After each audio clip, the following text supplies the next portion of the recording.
Hello everyone, welcome back to our channel Foster Academy and I hope you are well and healthy.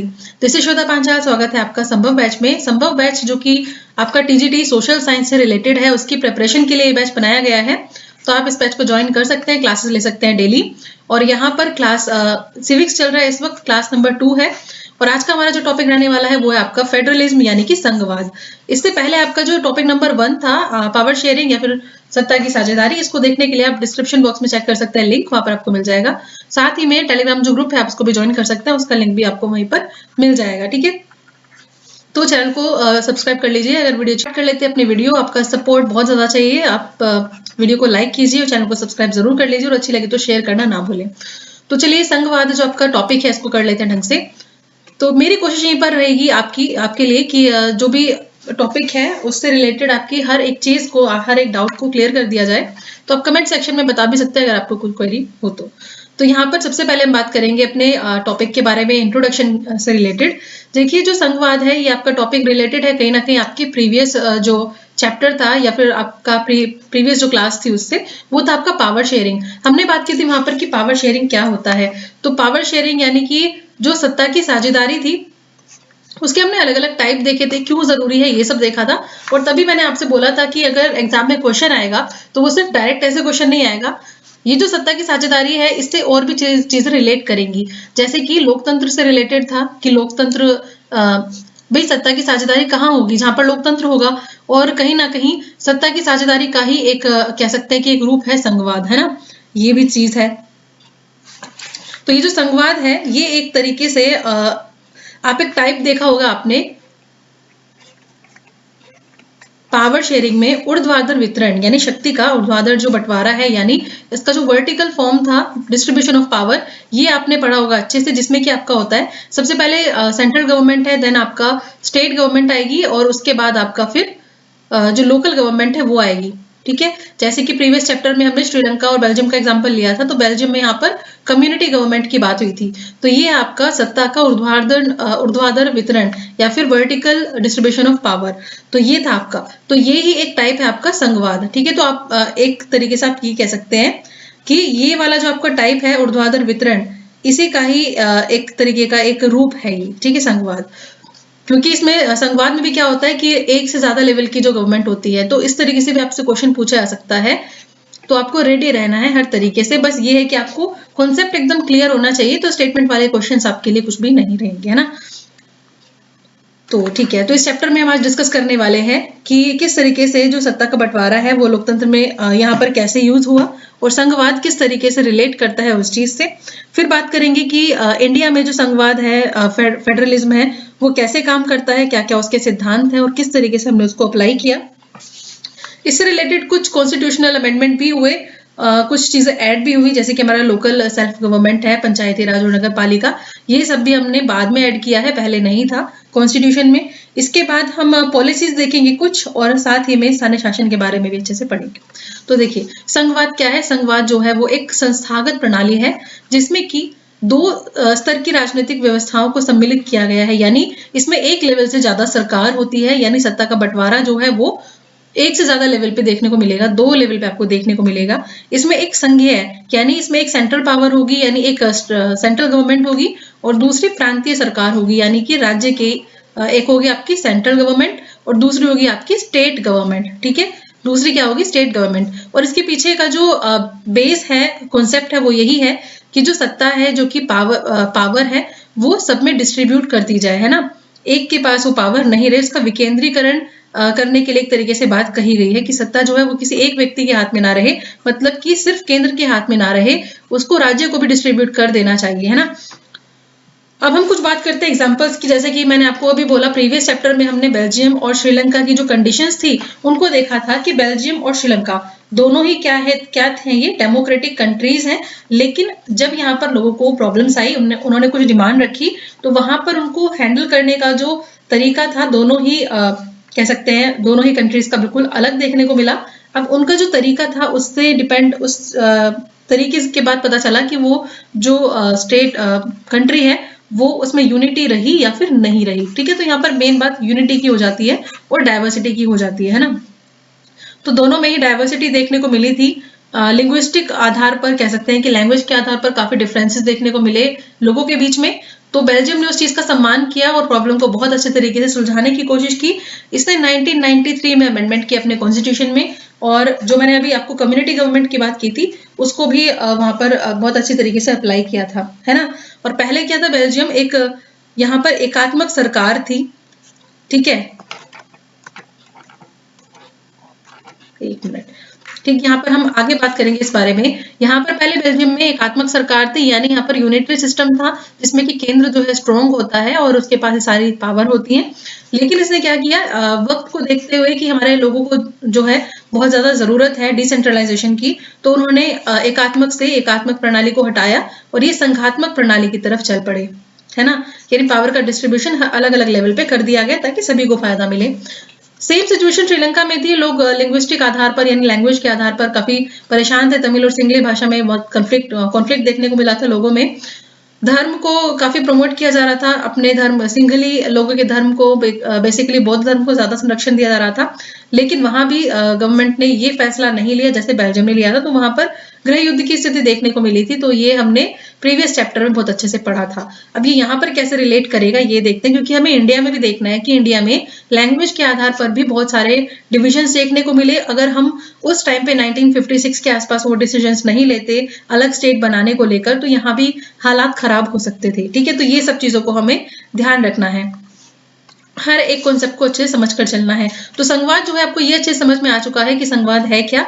इसमें एक central government है और उसके बाद इसने अपना जो पावर है उसको डिस्ट्रीब्यूट कर दिया है राज्य के स्तर पर भी, है ना। तो चलिए आगे चलते हैं और देखते हैं संघीय शासन व्यवस्था। संघीय शासन व्यवस्था में सत्ता का जो वितरण है 2 या 2 से अधिक स्तर पर किया जाता है। संघीय शासन व्यवस्था में सर्वोच्च सत्ता जो होती है केंद्र सरकार के पास होती है और उसकी विभिन्न छोटी इकाइयां जो है उनमें वो बट जाती है। आमतौर पर इसमें एक सरकार जो है पूरे देश के लिए होती है, जिसमें राष्ट्रीय महत्व के सारे विषय के ऊपर डिसीजन लेने का काम होता है। यानी सेंट्रल गवर्नमेंट जो होती है उसके पास सारे के सारे इंपॉर्टेंट मैटर्स होते हैं या फिर विषय होते हैं, सब्जेक्ट होते हैं जिनके ऊपर वो डिसीजन लेते हैं।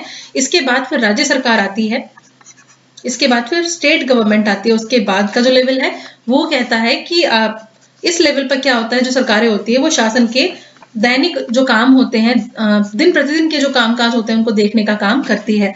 मतलब कि सपोज मेरे घर में 4 तरीके के लोग रहते हैं, तो उन चारों की डिमांड अलग हो सकती है, उनके सोचने का तरीका अलग हो सकता है। तो अगर उनको ही सोचने दिया जाए उनके हिसाब से तो फिर वो सिचुएशन ज्यादा अच्छी रहेगी, है ना। कुछ लोग क्या बोलते हैं कि उसका कोई व्यक्ति है, उसने कोई अपना कोर्स करा है अलग, तो उसको पता है कि उसके क्या कॉन्फ्लिक्ट्स है, उसको पढ़ने में परेशानी होती है, वो कहाँ प्रॉब्लम फेस कर रहा है, तो उसका डिसीजन वही ले सकता है, वही अच्छे से जान सकता है, कोई दूसरा व्यक्ति नहीं जान सकता। कुछ इस तरीके से ही होता है कि हमारे पास इतने सारे जो स्टेट्स है हमारी कंट्री में, तो यहाँ पर इन स्टेट्स में क्या है, अलग अलग इनकी डिमांड्स हो सकती हैं। वहां के रहने वाले लोग अलग हैं, लैंग्वेज अलग है, उनका खाना पीना अलग है। इसके अलावा एक भौगोलिक इकाई के तौर पर कोई स्टेट छोटा है, कोई स्टेट बड़ा है, तो इस हिसाब से जो स्टेट गवर्नमेंट है वो अपने खुद के डिसीजंस अलग से लेती है और उसके पास अपने कुछ खुद के कुछ सब्जेक्ट्स भी होते हैं जिनके ऊपर क्या कह सकते हैं आप, वैधानिक अधिकार भी उनको बोल सकते हैं, विधायी अधिकार भी बोल सकते हैं, जिनके ऊपर डिसीजन सिर्फ वही सरकार ले सकती है। तो यहाँ पर एक मैप देख लेते हैं, world map federal political system. लगभग 25 कंट्रीज में ये जो सिस्टम है ये पूरे तरीके से देखने को मिलता है, ठीक तरीके से।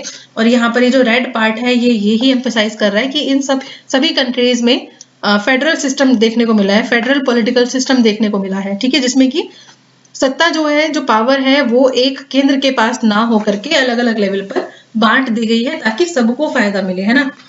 अब आगे देखते हैं संघीय शासन व्यवस्था की कुछ विशेषताएं देख लेते हैं क्या क्या है। ये समझिए, यहाँ से क्वेश्चन आना है आपका और आपको ये जो लाइन्स हैं ये अच्छे तरीके से याद कर लेनी है, ठीक है, ये आपको अच्छे से याद कर लेनी है। इसमें कोई डाउट वाली सिचुएशन है ही नहीं, क्योंकि अगर आप स्टेटमेंट वाले क्वेश्चन करते हैं ना तो जरूरी नहीं है कि आपको पूरे बुक में से स्टेटमेंट वाले क्वेश्चन मिल ही जाए। वो एक प्रॉपर जगह होती है जहां से आपको क्वेश्चंस बनाए जा सकते हैं। तो विशेषताओं के ऊपर क्वेश्चन देखने को मिल सकता है। अभी जो प्रीवियस एग्जाम हुआ था उसमें ऐसे ही एक क्वेश्चन आया था जिसमें कि सारे की सारी चीजें 1 बाय 1 आपको लगा दी गई थी और पूछा गया था इनमें से कौन सा जो कथन है बिल्कुल सही है ना। तो ये अगर आपको पता होगा कौन सी जो स्टेटमेंट है सही है तो आप ऑब्वियस सी बात है, खुद अच्छे से करके ही आएंगे आंसर। तो यहाँ सरकार 2 या अधिक स्तरों वाली होती है, पहली बात इसको आपको पता ही अच्छे से। दूसरा है अलग अलग स्तर की, अलग अलग जो लेवल है उन पर सरकारें एक ही नागरिक समूह का पर शासन करती हैं, और कानून बनाने, कर वसूलने और प्रशासन का उनका अपना अपना अधिकार क्षेत्र है। यहाँ पर ये जो वर्ड है अधिकार क्षेत्र, इसका मतलब समझने की आपको जरूरत है। अधिकार क्षेत्र का मतलब इंग्लिश में अगर देखें तो ये होता है ज्यूरिसडिक्शन। इसमें बताया जाता है कि आपका एक पर्टिकुलर भौगोलिक इकाई होगी, ठीक है, उससे बाहर आपको नहीं जाना है, उस पर्टिकुलर भौगोलिक इकाई के अंदर ही आपको पूरे पूरे अधिकार मिले हुए हैं, ठीक है।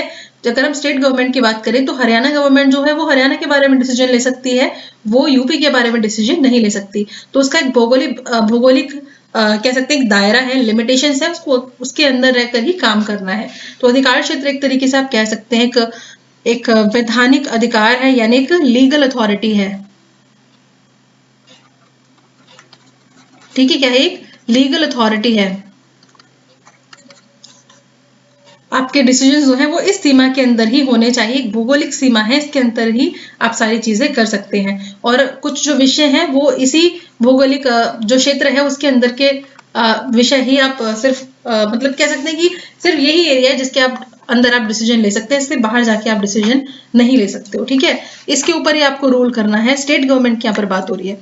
तो अलग अलग जो लेवल है उनकी सरकारें एक पर्टिकुलर समूह, तो नागरिक समूह का मतलब क्या हुआ कि इसके अंदर रहने वाले जो नागरिक हैं, है ना, शासन करती है, पर कानून बनाने, कर वसूलने और शासन का पर उनका अधिकार क्षेत्र होता है। कानून बनेगा, जैसे कोई हरियाणा गवर्नमेंट अपने स्टेट के लिए बना दे कि लड़कियों के लिए वो कुछ एजुकेशन की एक पॉलिसी बना दे, या फिर कोई और पॉलिसी बना दे उनको एजुकेशन को प्रमोट करने के लिए, या फिर कुछ और पॉलिसी बना सकते हैं प्रोत्साहित करने के लिए कि ज्यादा से ज्यादा बच्चे स्कूल में आए या फिर लड़कियां स्कूल में आए, तो वो उस पर्टिकुलर स्टेट की पॉलिसी है, ठीक है, वो कहीं और अप्लाई नहीं होगी, ना ही केंद्र सरकार उसको कुछ बोल सकती है, ठीक है। तो आपको ये समझ में आ गया, अपना अधिकार क्षेत्र में रहकर ही इनको काम करना होता है, किसी और के अधिकार क्षेत्र में जाकर वो काम नहीं कर सकते। थर्ड है यहाँ पर विभिन्न स्तरों की जो सरकारें हैं, यहाँ पर मैं आपको पूरा डिटेल में समझा रही हूँ तो वीडियो थोड़ी सी बड़ी हो सकती है यहाँ पर, है ना।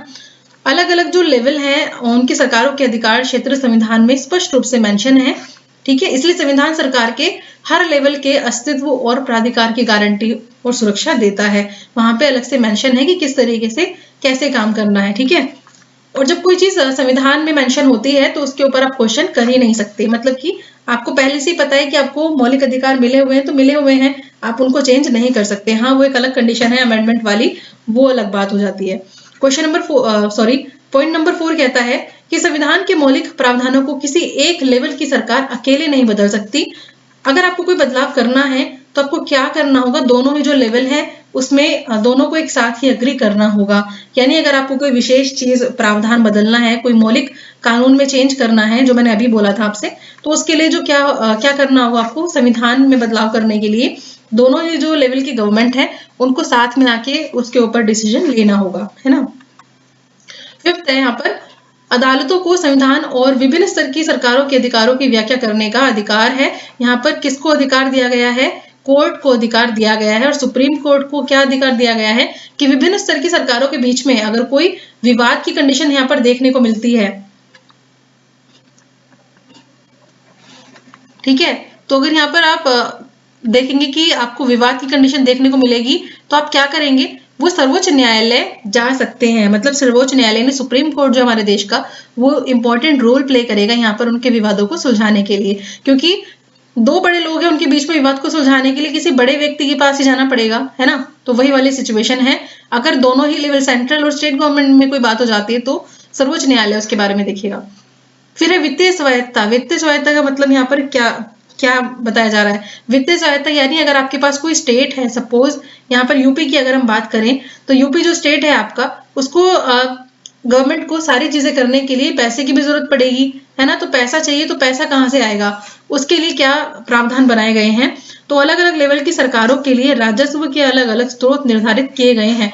अगर आप सेंटर में देखिए, केंद्र सरकार का जो कर वसूलने का तरीका है वो अलग होगा, लेकिन स्टेट में भी कुछ टैक्सेशन जो सिस्टम है वो उनका अलग ही अप्लाई होगा। क्यों? क्योंकि उन्होंने क्या किया हुआ है, उनको पैसे चाहिए अपने स्टेट को फ्लरिश करने के लिए, तो पैसे चाहिए, तो वित्तीय सहायता भी दी गई है। ऐसा नहीं है कि स्टेट को पैसों के लिए किसके ऊपर, सेंटर के ऊपर पूरी तरीके से रिस्पॉन्सिबल रहना अधीन रहना पड़े, ठीक है।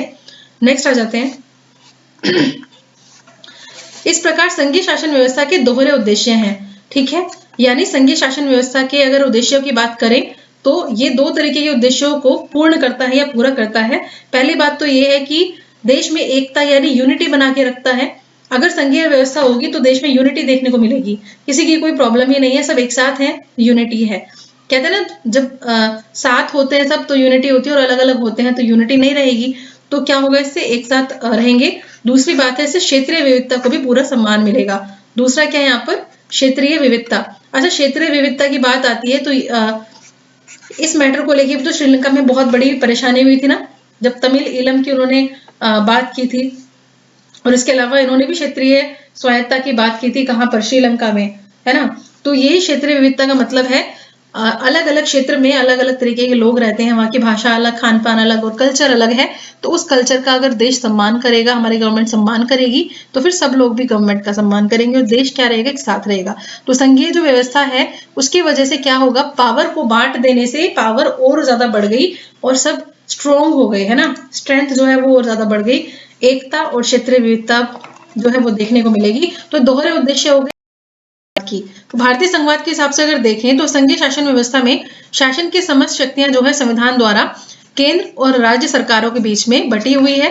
भारत में अगर हम बात करें इस वक्त, तो अमेरिका, ऑस्ट्रेलिया, कनाडा, ब्राजील जो है वो संघात्मक शासन फॉलो करते हैं। अगर हम बात करें यूनिटरी सिस्टम ऑफ गवर्नमेंट, यानी एकात्मक जो सरकार है, एकात्मक शासन प्रणाली में क्या होता है, शासन की जो समस्त शक्तियां होती हैं वो संविधान के द्वारा एक केंद्रीय सरकार में ही निहित होती है। मतलब यहाँ पे जो सुप्रीम पावर है वो कौन है, केंद्र है।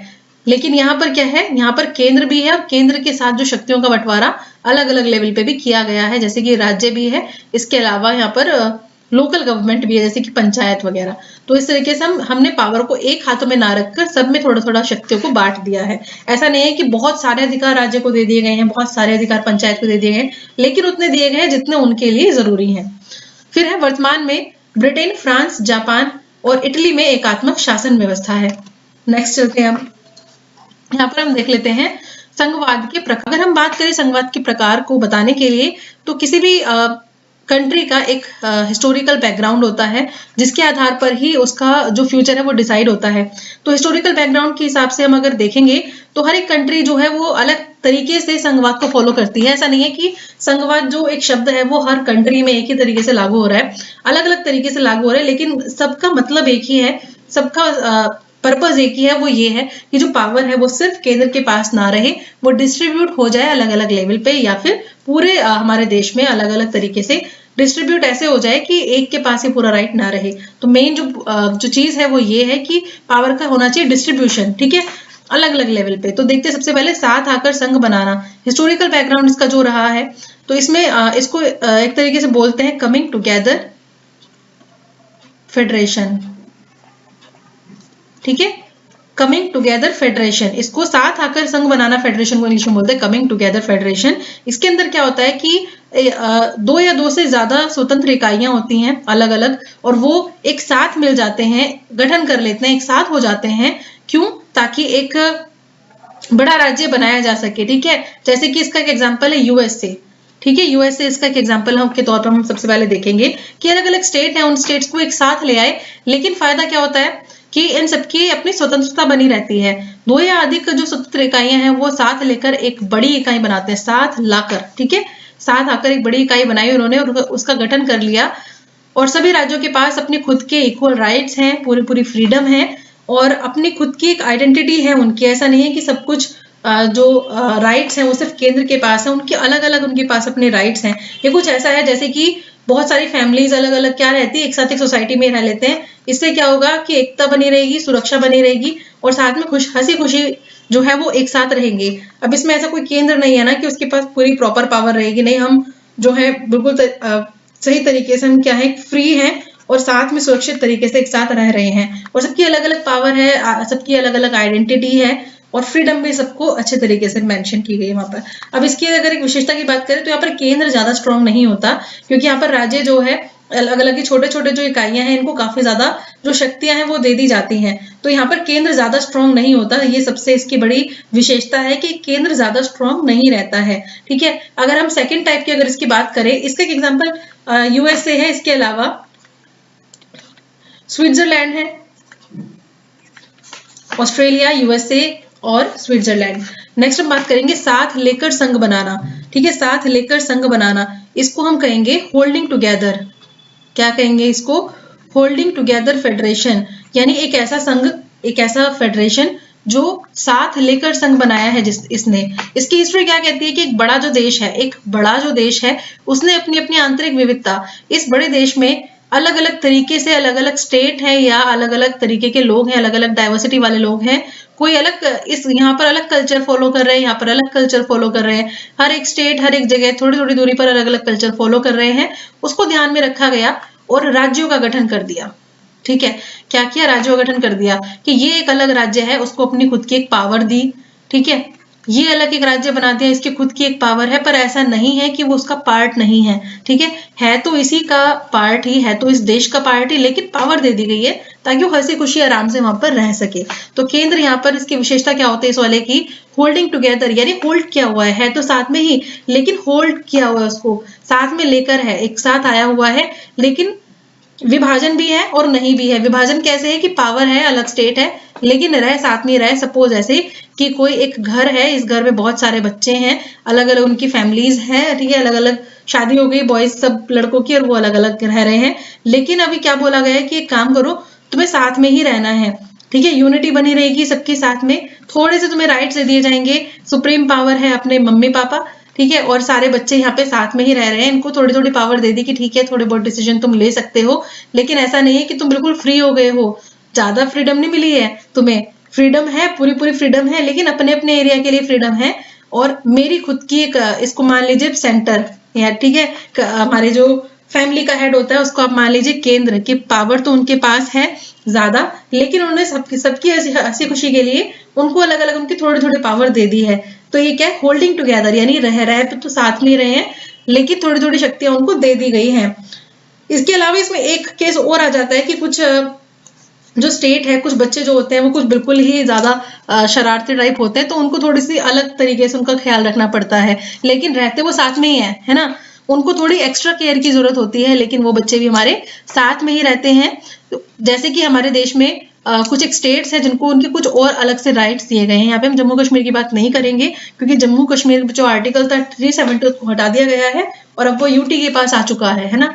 और जम्मू कश्मीर से में से 2019 में ही 2 पार्ट कर दिए गए थे, एक तो लद्दाख आपका और एक आपका जम्मू कश्मीर, तो दोनों ही अलग अलग तरीके से यूटी के अंदर इंक्लूड कर लिए गए थे ना। तो इस तरीके से अलग अलग सबको साथ में लेके चलने वाली जो सिचुएशन है, ये भारत में और जापान में ऐसी कंट्रीज में देखने को मिलती हैं। साथ ही में बेल्जियम जो है ये भी इसका एक अच्छा एग्जाम्पल है ना, स्पेन भी इसका एक अच्छा एग्जाम्पल है, यहाँ पर भी यही चीज फॉलो होती है।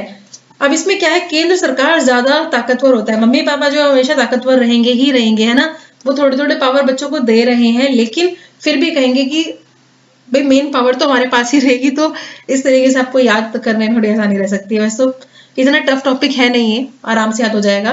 तो यहाँ पर साथ लेकर संघ बनाना कि आपको कंट्रीज याद रखनी है, और दूसरा पॉइंट ये है कि केंद्र ज्यादा शक्तिशाली होता है।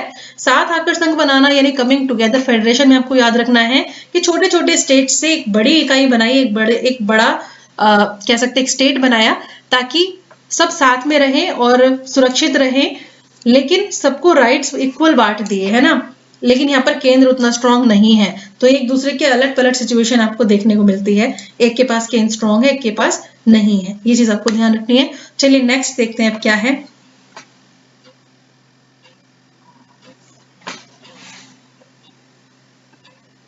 और जो कंट्रीज आपने अभी पढ़ी हैं उनको भी आप यहाँ पर फिल करेंगे, मतलब कि बताएंगे कि कौन कौन से हैं इसके अंदर, कौन कौन से आते हैं। ठीक है, आपको ये अच्छे से फिक्स कर लेना है मेमोरी में इन दोनों से रिलेटेड। ठीक है, होल्डिंग टुगेदर में जो है सेंटर ज्यादा स्ट्रांग होता है, और कमिंग टुगेदर जो है इसमें सेंटर ज्यादा स्ट्रांग नहीं होता है, इसमें स्टेट जो है इक्वल उसको पावर दी जाती है। ठीक है, भारत में संघवाद की अगर बात करें, फेडरलिज्म इन इंडिया, तो भारतीय संविधान के भाग में अनुच्छेद यानी आपका आर्टिकल 124 क्या कहता है ये देखते हैं एक बार। भारतीय संघ व उसके राज्य क्षेत्र के बारे में उपबंध। कहीं भी कुछ और नेम मेंशन नहीं है, यहाँ कहा गया है भारतीय संघ और उसके राज्य क्षेत्र। ठीक है, भारतीय संघ और उसके राज्य। अनुच्छेद 1 यानी आर्टिकल जो 1 है वो क्या कहता है, आर्टिकल 1 जो है वो क्या कहता है कि भारत अर्थात इंडिया राज्यों का संघ होगा। तो यहाँ पर ये क्वेश्चन भी बन जाता है कि आर्टिकल जो 1 है उसके अंदर भारत को क्या कहा गया है, इसको कहा गया है राज्यों का संघ। ठीक है, भारत का नाम भारत अर्थात इंडिया, भारत राज्य का स्वरूप और राज्यों का यूनियन। ठीक है, अब ये तो हो गई सिचुएशन भारत को लेकर। तो यहाँ पर संघीय व्यवस्था की अगर हम बात करें तो यहीं पर ही कर लेते हैं। संघीय व्यवस्था की बात करें तो कुछ एक पॉइंट्स जो आपको ध्यान रखने हैं। सबसे पहले तो इंडिया जहां पर विविधता बहुत ही ज्यादा देखने को मिलती है, जैसे कि भाषा काफी ज्यादा अलग देखने को मिलती है, आपको अलग अलग जगह जाओगे अलग अलग भाषाएं देखने को मिलेगी। इसके अलावा धर्म जो है ये भी बहुत ज्यादा अलग अलग क्षेत्रों में अलग अलग तरीके से आपको वहां का एनवायरनमेंट देखने को मिलेगा, वहां की कल्चर अलग देखने को मिलेगा। ठीक है, तो इसमें क्या होगा, हमारे देश में जिस तरीके का पावर डिस्ट्रीब्यूशन रखा जाएगा उसी हिसाब से इन सभी जगहों पर यूनिटी बनी रहेगी। अगर विविधता का सम्मान नहीं किया तो यूनिटी बिल्कुल भी बनी नहीं रहेगी। तो हमारे संविधान में राज्यों का संघ ये जो शब्द है इसीलिए ऐड किया गया कि हम सब लोग साथ में ही हैं, और ये आपका कहीं ना कहीं होल्डिंग टुगेदर जो है फेडरेशन उसके बारे में ही बात करता है। नेक्स्ट हम बात करेंगे उसकी विशेषताएं। हमने अभी डिस्कस की थी काफी सारी विशेषताएं संघवाद की, तो उसमें हमने भारत में संघवाद जो है उसको लेकर भी बात की थी कि यहाँ पर जो लेवल है अलग अलग है। तो यहाँ पर विधायी जो अधिकार हैं,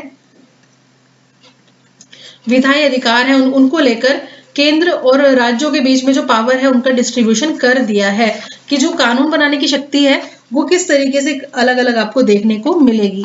तो यहाँ पर विधायी अधिकार एक शब्द है, इसका क्या मतलब है, भारत की संघीय व्यवस्था में हमने देखा कि जो विधायी अधिकार हैं वो अलग अलग दे दिए गए हैं, चाहे वो केंद्र हो उसको अलग तरीके से, जो राज्य है उसको अलग तरीके से, और इसके अलावा जो हमारा थर्ड लेवल है, ठीक है, उसके पास भी अधिकार है। तो विधायी जो अधिकार है ये राज्य के पास है मेनली और केंद्र के पास है। विधायी का मतलब एक तरीके से कानून बनाने की जो शक्ति है, लेकिन ऐसा नहीं है कि केंद्र किसी की भी चीज पर कानून बना लेगा या राज्य किसी भी चीज पर कानून बना लेगा। भाई पावर का डिस्ट्रीब्यूशन किया है दोनों में, सेंटर में और स्टेट में, लेकिन इनके साथ ही साथ हमने इनके सब्जेक्ट्स पे डिसाइड कर दिए हैं कि कौन किस विषय पे कानून बना सकता है। ऐसे नहीं है कि राज्य हमारी बात करे कि न्यूक्लियर डील के बारे में बात करे या फिर इन सब चीजों के बारे में बात करे, सुरक्षा के बारे में बात करे देश की, वो राज्य के विषय होंगे कुछ जो राज्य के लिए जरूरी हैं। तो देख लेते हैं इस हिसाब से राज्य सूची, इसको बोला जाता है यूनियन लिस्ट। क्या बोला जाता है, यूनियन लिस्ट यानी संघ सूची। अच्छा एक चीज और है, आपको एक आर्टिकल ध्यान रखना है, आर्टिकल नंबर है आपका 246।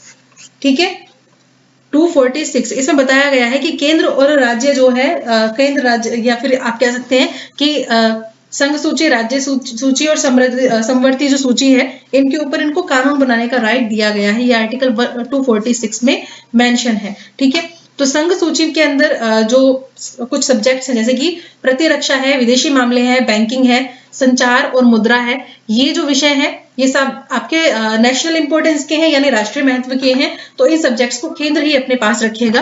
पूरे देश के लिए इन मामलों पर एक ही तरीके की नीतियां लागू होंगी, ऐसा नहीं है, इन नीतियों को सभी को मानना होगा, और इसी कारण इन विषयों को संघ सूची में डाला गया है। संघ सूची में वर्णित विषयों के बारे में कानून बनाने का अधिकार सिर्फ और सिर्फ किसके पास है, केंद्र के पास है ना, राज्य की इसका इससे कोई संबंध नहीं है। कुछ डिसीजन जो है वो पेरेंट्स लेते हैं घर के, है ना, उसमें बच्चों का कोई अधिकार नहीं होता। ऐसे ही संघ सूची के अंदर वो सारे विषय हैं जो देश नेशनल इंपॉर्टेंस के होते हैं, उनके बारे में डिसीजन सिर्फ केंद्र ही लेगा और वो इसकी से पूछने की उसको भी जरूरत नहीं है। दूसरा आता है राज्य सूची, यानी हमारे देश में जो स्टेट्स हैं उन स्टेट्स में जो आज के टाइम में स्टेट्स हैं वो आप मुझे मेंशन करेंगे कमेंट सेक्शन में। हमारे पास इस टाइम में कितने स्टेट्स हैं और कितने यूटीज हैं, देखते हैं आप सभी को कितनी नॉलेज है, कितना करंट आपको चीज सिचुएशन पता है। तो आपको बताने हैं कितने स्टेट्स और कितने यूटी हैं आज के टाइम में, कितने यूटीज हैं इंडिया के। तो राज्य सूची में कुछ एक विषय है जैसे कि हर एक राज्य की अपनी खुद की पुलिस होती है, हर एक राज्य का अपना खुद का व्यापार, वाणिज्य और कृषि क्षेत्र भी होता है। तो ये सब जो चीजें हैं ये स्टेट इंपॉर्टेंस को बताती हैं, स्थानीय महत्व को बताती हैं, इसलिए राज्य सूची के अंदर जो विषय आते हैं वो सिर्फ राज्य के अंडर ही आएंगे और राज्य ही यानी स्टेट ही उनके ऊपर डिसीजन ले सकता है। ये आपकी स्टेट लिस्ट है। स्टेट लिस्ट मतलब स्टेट के अंतर्गत आने वाले विषय। कानून बनाने का अधिकार इनमें स्टेट के पास है। आपको पता होगा ना कि जो संसद है वो पूरे देश के लिए कानून बनाती है ना। और इसी तरीके से आपके स्टेट के पास भी अपनी खुद की छोटी संसद होती है जिसको आप बोलते हैं कानून बनाने की संस्था, विधायिका, ठीक है, और सॉरी विधानसभा और विधान परिषद, ये विधायिका की तो पार्ट होता है, विधानसभा, विधानसभा और विधान परिषद, विधान परिषद। कुछ स्टेट में विधान परिषद भी होती है, कुछ ही स्टेट्स के पास विधान परिषद है, लेकिन विधानसभा जो है ये आपका हर स्टेट में डिसीजन मेकिंग का काम करती है। तो आप कह सकते हैं विधानसभा या विधान परिषद जो है वो आपके स्टेट के कानून बनाने के काम आती है, ठीक है। इनके भी आपके इलेक्शंस होते हैं, आप सरकार अलग से बनती है, स्टेट गवर्नमेंट, तो वो सारा प्रोसेस अलग है। बस ये ध्यान रखिए संघ सूची में कौन से विषय आते हैं। पहले इसमें कितने विषय थे, संघ सूची में 97 सब्जेक्ट थे, लेकिन वर्तमान में इसमें 100 विषय शामिल हैं। अगर हम बात करें राज्य सूची की तो इसके अंतर्गत पहले इसमें कितने विषय थे, 66 सब्जेक्ट थे, लेकिन आज के टाइम में 61 सब्जेक्ट इसमें मेंशन है ना। यहाँ से कुछ सब्जेक्ट निकाल कर हटा दिए गए हैं। तो यूनियन लिस्ट आपकी ये मैटर करती है केंद्र से, और ये आपकी स्टेट लिस्ट जो है ये स्टेट के सारे मैटर्स को देखती है। समवर्ती सूची आता है नेक्स्ट यहाँ पर, कंकरेंट लिस्ट।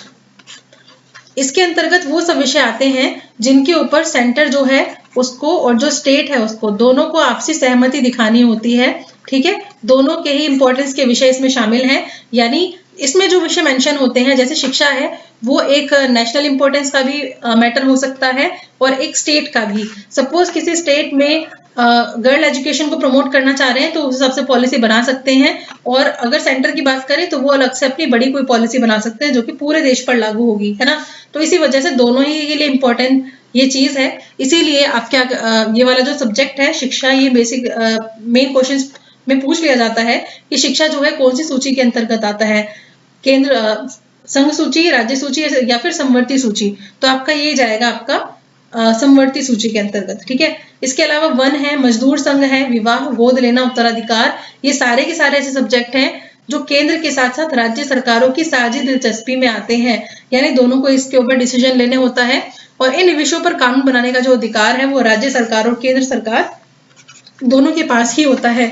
लेकिन अगर कॉन्फ्लिक्ट की स्थिति हो जाए, यानी कहीं पर विवाद उत्पन्न हो जाए, तो यहाँ पर जो केंद्र है, जो सेंटर है, उसकी राय को ही ज्यादा इंपॉर्टेंस दी जाएगी, है ना।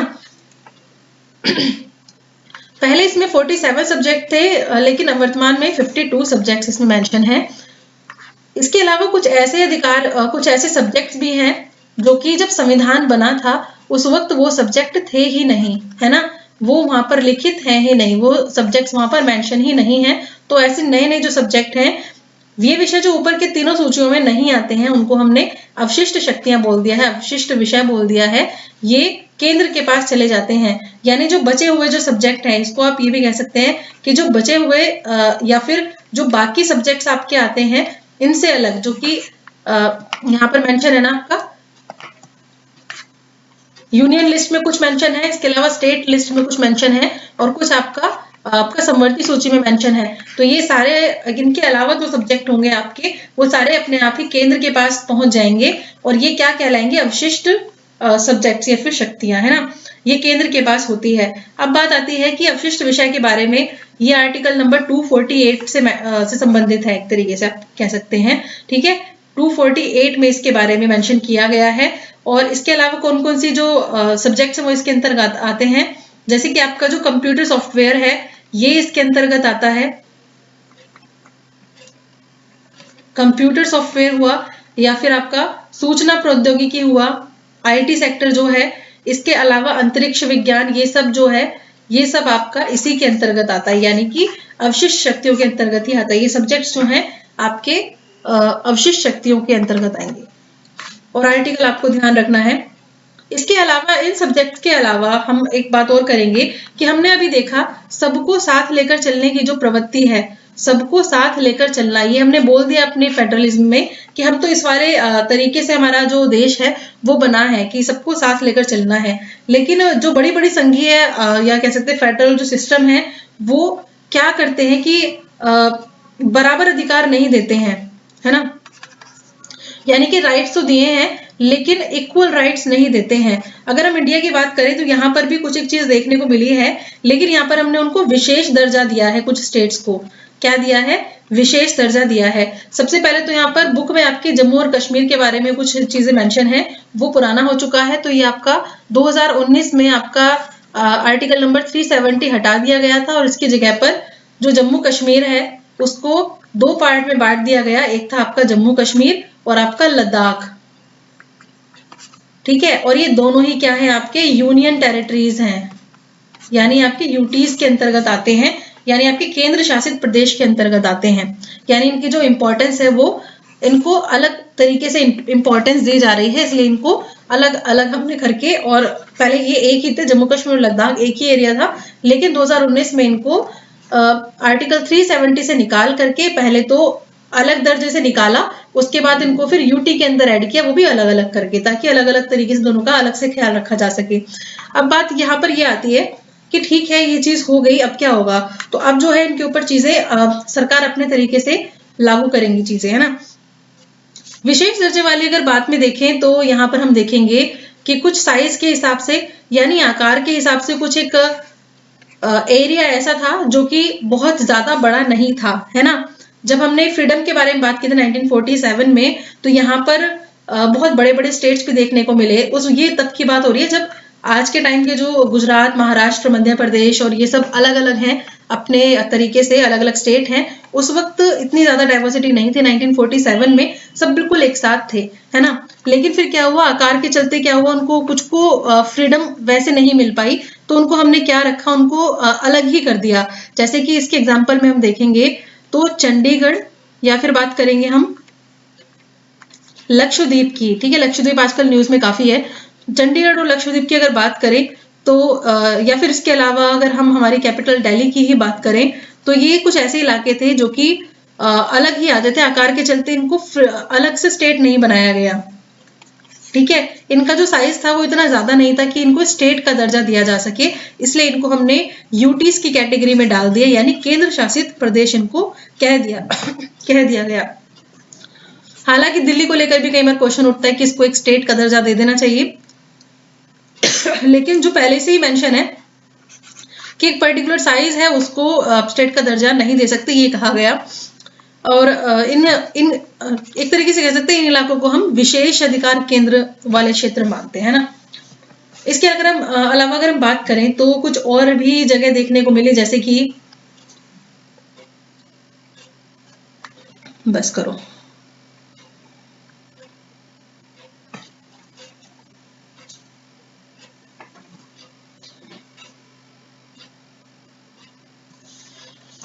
तो आपने देखा है कि हमारे पास सेंट्रल है, इसके अलावा स्टेट है ना, स्टेट है और सेंटर है। तो हमने इनका बंटवारा, अपनी जो पावर है उसका शेयर, तो पावर को शेयर तो कर दिया है, और जो हमारे कॉन्स्टिट्यूशन में मेन चीज बोली थी संघवाद से रिलेटेड, उसको अप्लाई भी कर दिया है। लेकिन ये एप्लीकेशन इतना आसान नहीं रहा था, यानी इसको अप्लाई करना इतना आसान नहीं रहा था। तो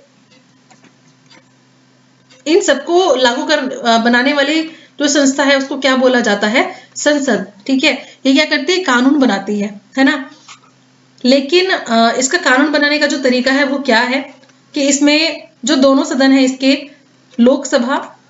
लोकसभा और राज्यसभा, ठीक है। अगर आपको ऐसा कुछ बड़ा कानून बनाना है तो इसमें क्या करना होगा, आपका 2/3 जो है उसका क्या होना चाहिए? मेजोरिटी होनी चाहिए, यानी उसका बहुमत होना चाहिए, और ये जरूरी ही है। अगर आप बदलाव चाहते हो तो फिर इससे रिलेटेड अधिकारों में कोई बदलाव लाना है या कोई बड़ा डिसीजन लेना है तो आपको क्या करना पड़ेगा, अगर नया कानून बनना है तो इसके जो दोनों सदन है, लोकसभा और राज्यसभा, इसमें 2/3 बहुमत होना ही चाहिए, उसके बिना बात नहीं बनेगी, है ना।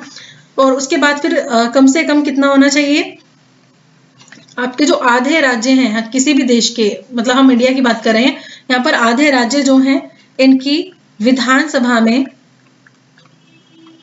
भी इसको मंजूर किया जाना चाहिए, है ना।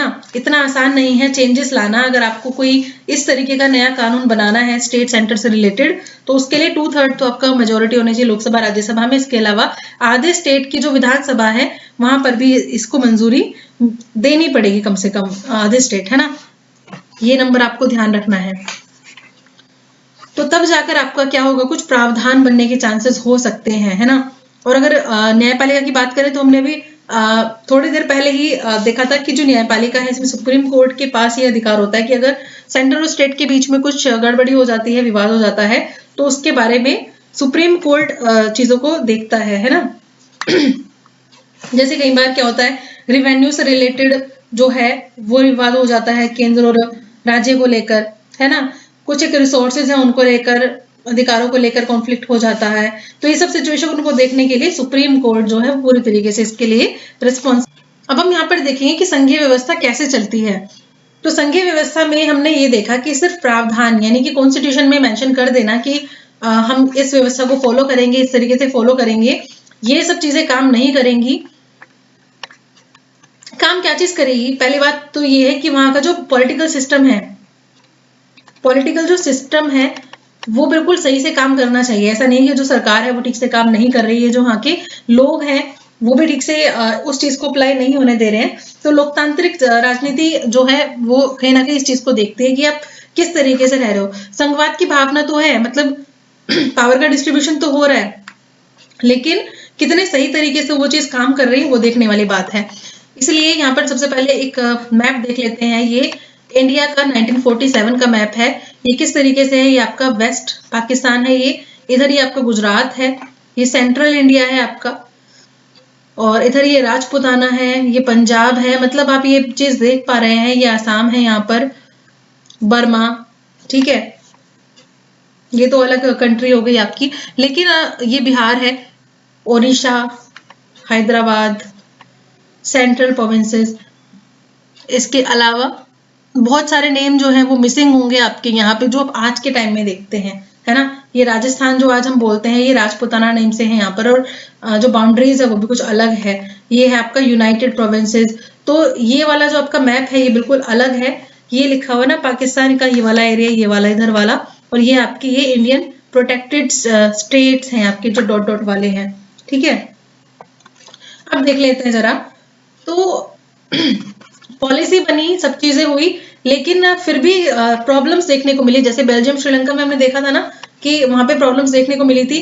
ऐसे ही 1947 में जब देश आजाद हुआ तो आजादी के तुरंत बाद कहते हैं ना कि जब एक चीज मिल जाती है तब फिर दूसरी चीज की तरफ आपको जाना होता है, फिर वो चीज मिल जाती है फिर तीसरी चीज की तरफ जाना होता है। पहले सबने यूनिटी के साथ देश को आजाद करवाया, उसके बाद फिर अपना देखा कि हाँ भाई अब हमें भी कहीं कहीं दिक्कत आ रही है, तो वो भी हमें सरकार को बता देना चाहिए। तो वही सिचुएशन देखने को मिली।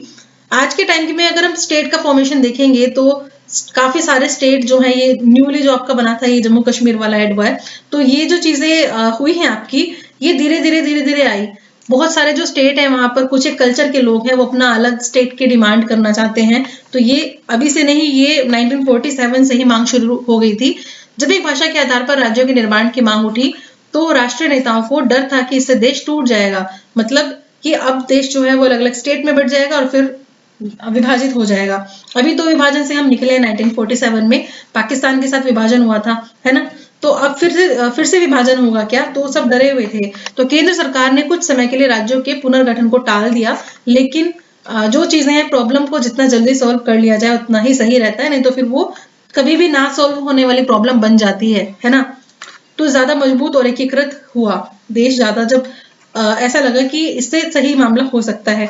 तो प्रशासन भी इससे पहले प्रशासन भी पहले की अपेक्षा ज्यादा सुविधाजनक देखने को मिला।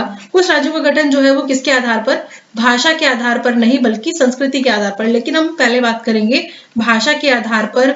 जो स्टेट पहले सबसे पहले अलग हुआ था ये था आपका आंध्रा, ठीक है। ये आपका सबसे पहले आंध्र का जो एरिया है, आंध्र प्रदेश जो है आपका, ये सबसे पहले भाषा के नाम पर अलग हुआ था, है ना। लेकिन इसके बाद फिर सिर्फ भाषा ही नहीं रही, इसके अलावा संस्कृति, भूगोल और नृजातीयता, यानी एक ही जैसे कल्चर के जो लोग हैं उन्होंने अपनी विविधता को एक्सेप्ट किया और फिर उसको भी वो ज्यादा इंपॉर्टेंस देने लगे, है ना। और इस तरीके से अगर हम देखेंगे यहाँ पर तो कुछ एक स्टेट्स आए, जैसे कि अगर हम कल्चर की बात करें, कल्चरल लेवल पर जो अलग राज्य देखने को मिले उनमें थे आपके नागालैंड, ऐसे ही राज्य का एक एग्जाम्पल है। इसके अलावा आपका उत्तराखंड भी एक ऐसे ही एग्जाम्पल है, झारखंड भी एक ऐसे ही कल्चरल डाइवर्सिटी को लेकर जो अलग हुआ था उसका एग्जाम्पल है। इसके अलावा ऐसी कोई सिचुएशन नहीं आई, सबको लगा था देश इस तरीके से टूटने लगेगा, लेकिन देश नहीं टूटा, बल्कि जो प्रशासन है वो और ज्यादा आसान हो गया, है ना, और ज्यादा मजबूत हो गया। तो नेक्स्ट हम बात करते हैं भारत की भाषा नीति के बारे में। तो भाषा नीति की बात करें तो इसको लेकर, भाषा को लेकर अलग स्टेट बना था, ये तो हमें पता ही है सबसे पहले। तो फिर भारत में किसी एक भाषा को राष्ट्रभाषा का दर्जा नहीं देकर हमने क्या किया, हिंदी और अन्य 21 भाषाओं को, तो ये कितनी हो गई, टोटल 22 भाषाएं होगी, हमारे 8th शेड्यूल जो था उसमें शामिल थी 8वीं अनुसूची में।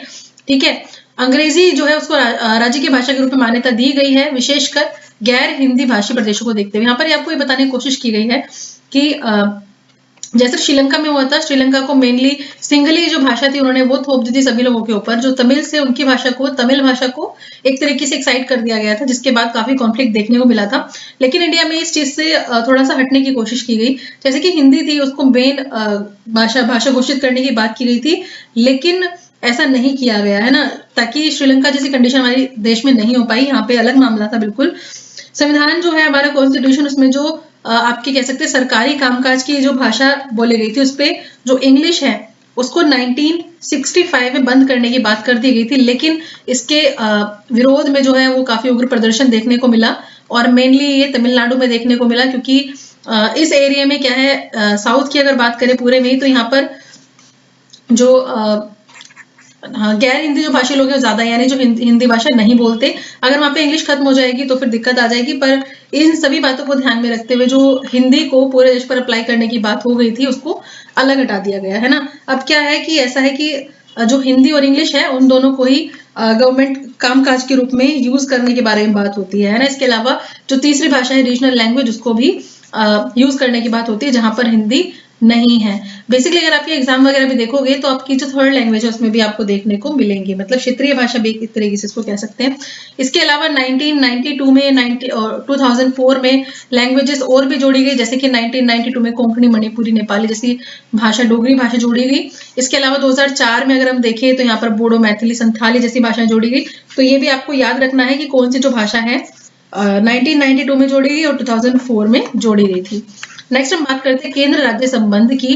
तो केंद्र राज्य संबंध को लेकर तो आपको पता ही है, काफी खींचातानी देखने को मिलते हैं केंद्र और राज्य में। यहाँ पर राज्य ये कहता है कि केंद्र सरकार हमें काम ठीक से नहीं करने देता है, लेकिन केंद्र कहता है कि हमें पूरी फ्रीडम दी हुई है। तो ये सिचुएशन पहले से देखने को मिलती है। सत्ता की साझेदारी यानी जो पावर शेयरिंग है, उसकी संवैधानिक व्यवस्था वास्तविकता में कैसा रूप लेगी है ज्यादातर इस बात पर निर्भर करता है कि शासक जो दल है या नेता है वो किस तरह इस व्यवस्था को चलाते हैं, यानी उसको फॉलो करते हैं। ऐसा है, पावर दे दी है वो तो ठीक है, लेकिन उस पावर को अप्लाई किस तरीके से करेंगे और किस तरीके से माना जा सकता है, वो भी चीज मैटर करती है। काफी समय तक हमारे यहाँ एक ही पार्टी का केंद्र और अधिकांश राज्यों में शासन रहा, है ना। ऐसा होता है कि केंद्र के पास ज्यादा पावर है। इसका अगर व्यवहारिक मतलब देखें तो राज्य सरकारों ने स्वायत्त संघीय इकाई के रूप में अपने अधिकारों का प्रयोग नहीं किया है। कहने के लिए तो राइट दिए गए, पर उसने वो ठीक से प्रयोग नहीं कर पाए।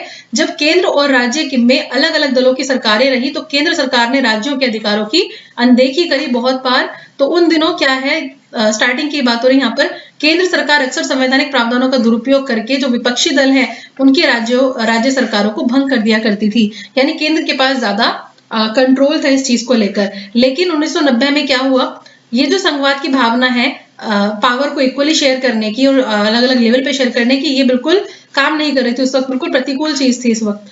बाद में 1990 के बाद में ये स्थिति काफी बदल गई और यहाँ पर क्या देखने को मिला कि अनेक राज्यों में क्षेत्रीय दल जो है उनकी इंपॉर्टेंस बढ़ने लगी, उनका उदय होने लगा।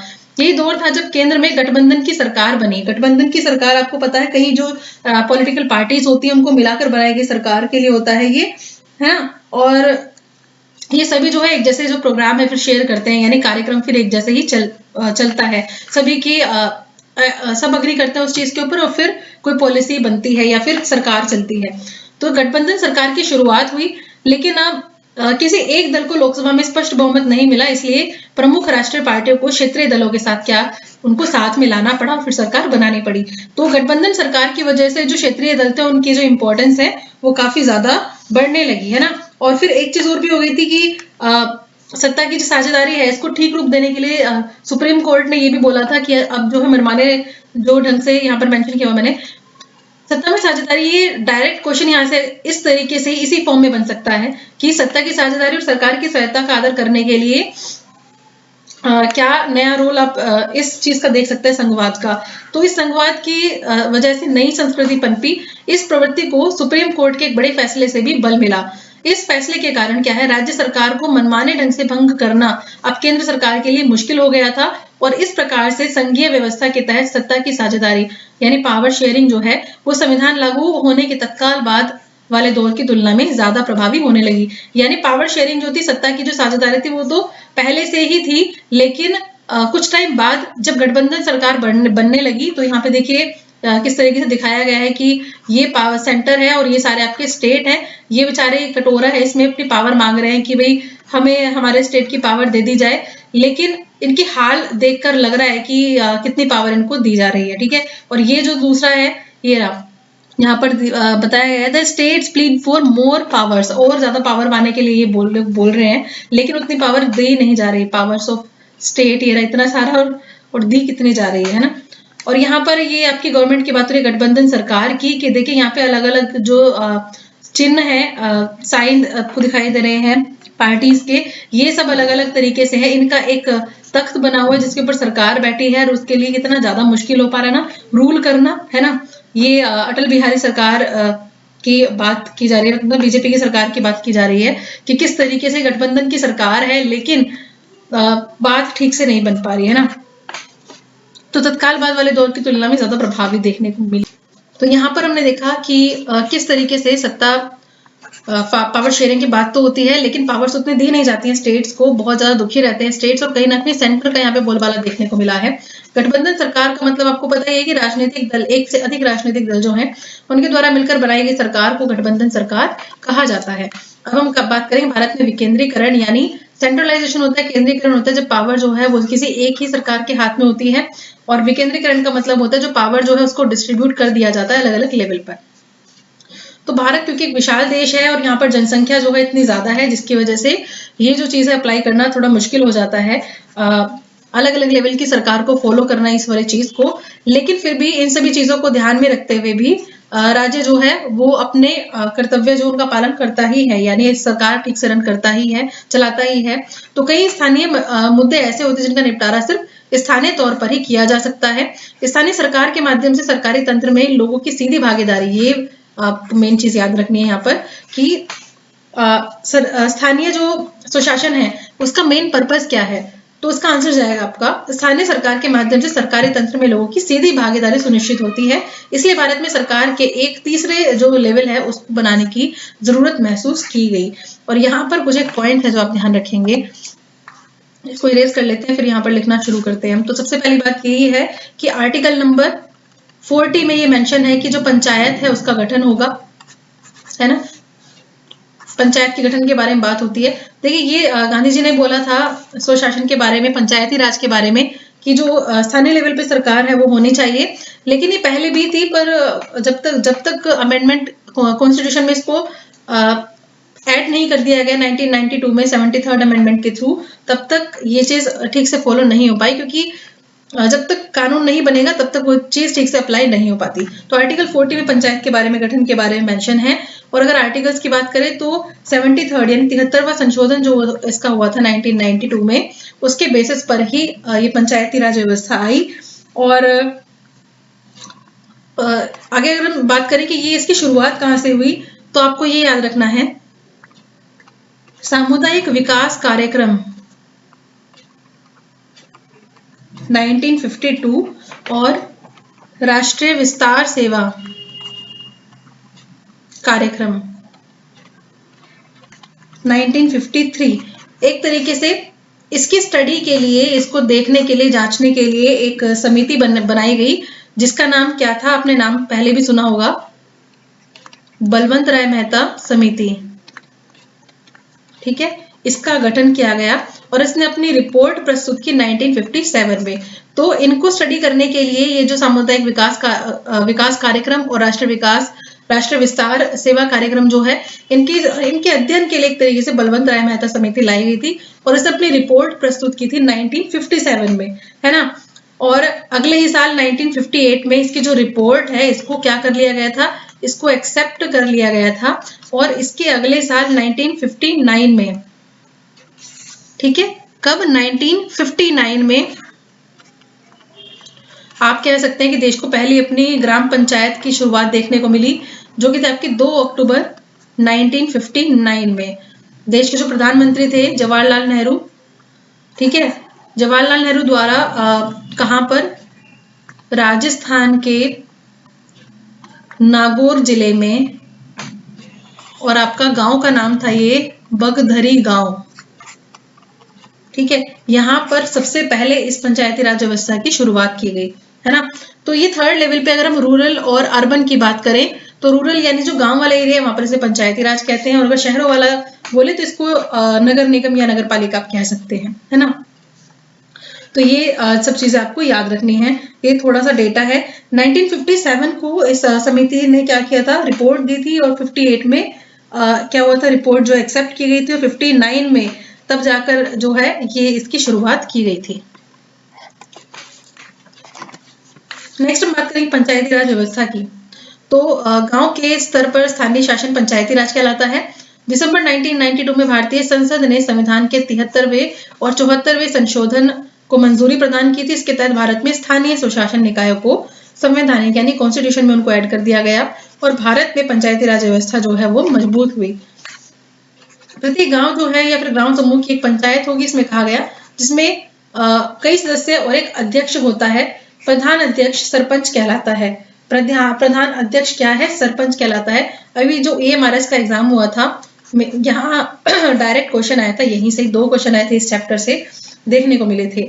तो प्रत्येक गांव या ग्राम समूह की एक पंचायत होती है जिसमें कई सदस्य और एक अध्यक्ष होता है। प्रधान अध्यक्ष सरपंच कहलाता है ना। नेक्स्ट चलेंगे तो पंचायत समिति, कई ग्राम पंचायत मिलकर मंडल समिति या फिर पंचायत समिति का गठन करती हैं। इसके सदस्यों का जो चुनाव है इसके इलाके के सभी पंचायत सदस्य करते हैं।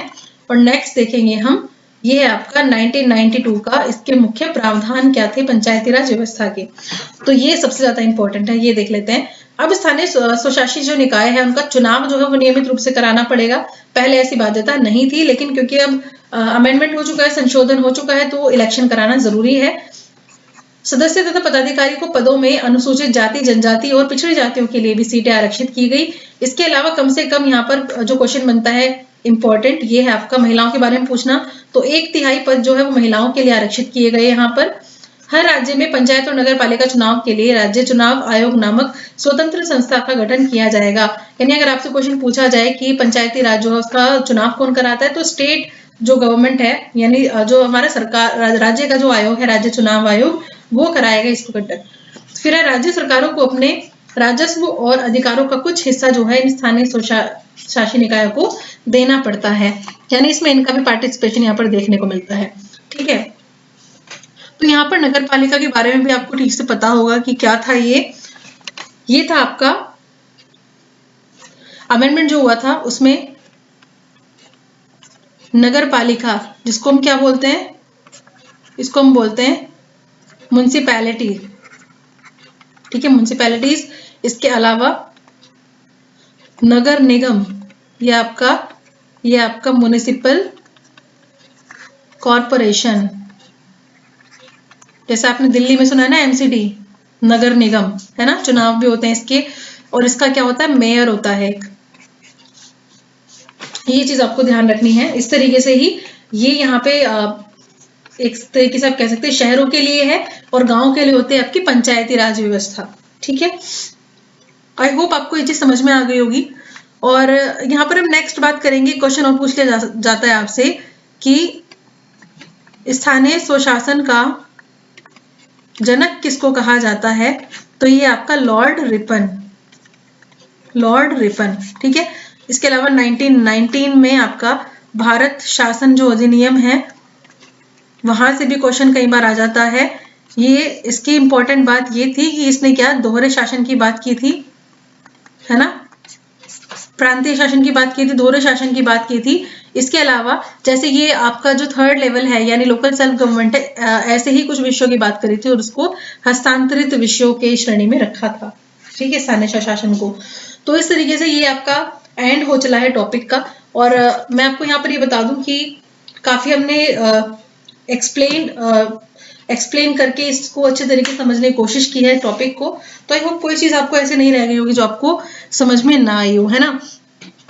तो ये जो थे आपकी सारी चीजें एक बार आप ठीक तरीके से देख लेंगे। मेन जो चीज है वो मैंने आपको यहाँ पर बता दी है। तो चलिए मिलते हैं अपने नेक्स्ट वीडियो में। और अगर हम सम अप करें इसको टॉपिक को, तो वही है कि आपको लोकतंत्र के बारे में, सत्ता की साझेदारी यानी पावर शेयरिंग के बारे में, और इससे टच करते हुए कुछ एक टॉपिक्स हैं, जैसे कि आज का टॉपिक था संघवाद।